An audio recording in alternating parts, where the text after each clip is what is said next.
Hello, Ryan here, aka Mac, and welcome. Today I'm going to take a look at all of the work that finished in the month of April. As always, a huge thank you to all of my patrons and channel members. Thank you so much for the support. It is truly appreciated.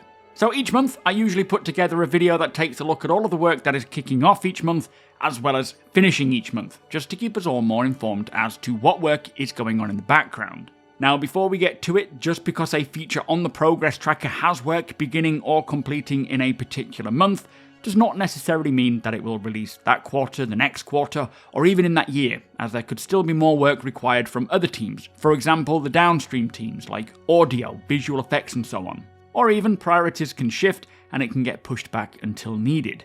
It is, however, a good guide to see what could potentially come to the persistent universe when, but at the very least it shows us what work is going on at what time in the year.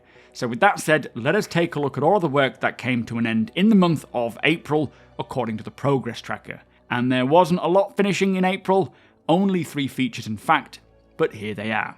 So let's kick off with the cave archetypes. Now, this work has been ongoing for quite some time.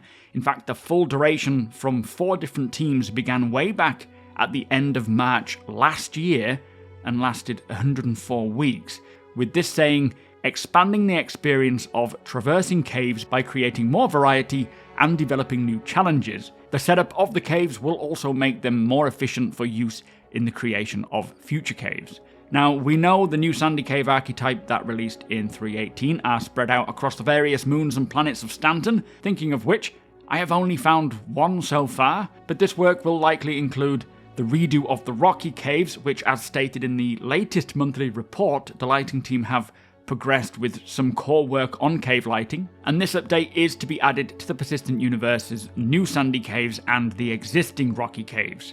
And for the future, they have said they will be working on many other new cave variations like icy, humid, and even overgrown with plants, not to mention anything else they can think of. The next feature is called FPS Devices Tier 1, and this says that it is involving further work on the FPS device system to enable them to more easily create new items with different effects when used. And this includes development of deployable devices, or items that can be carried around as part of a player's loadout, equipped and deployed onto a surface. Now, there is really no limit at all to what FPS devices CIG can create and what they want, not only relating to combat, but tools and items for the various game modes currently available, and for those to come. And as we heard recently on Star Citizen Live, eventually Star Citizen will be less Beam Citizen and more hands-on, and the work done here to further improve the device creation system will certainly help to speed that process up. So I'm very excited to see what tools and devices we will be buying, looting, scavenging, just to help us in the many various opportunities we indulge in. The FPS Device Tier 1 deliverable had 63 weeks work from 6 different teams, which came to an end late in April.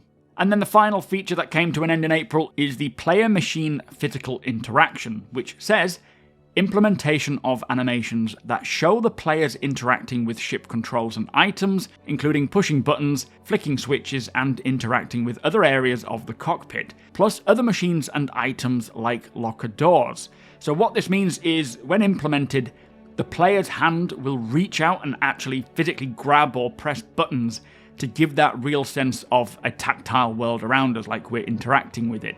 Not just for players in first-person view, but for everyone else around us as well, so seeing your crewmates physically interacting with everything on the cockpit and in the game world.